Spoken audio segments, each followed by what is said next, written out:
এজন্য নেতা নির্বাচনের সময় সাবধান।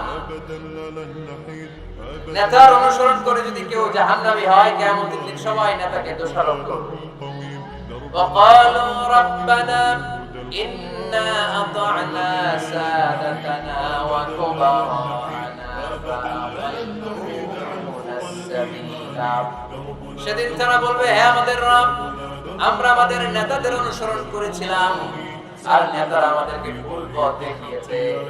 আজকে আমাদের আগে নেতাদেরকে আপনি শাস্তি দেন, নেতাদেরকে আগে জাহান্নামে ফেলেন, তারপরে নেতাদের পরে আমরা জাহান্নামে ঢুকবো। এজন্য প্রিয় ভাইরা, নেতা নির্বাচনের সময় সাবধান। যে কোনো নেতা, এটা রাজনৈতিক নেতা হতে হবে না, আমাদের সামাজিক কোনো অঙ্গ সংগঠনের নেতা, সামাজিক প্রতিষ্ঠানের নেতা, যে কোনো জায়গায় নেতা বানানোর সময় আমরা সাবধানে থাকবো। এবং নেতা যদি ভুল করে ফেলে, ওনাকে ভদ্রভাবে শুধরে দেয়া, এটাও আমাদের দায়িত্ব। আওয়াজ করে বলতে হবে, ঠিক কিনা?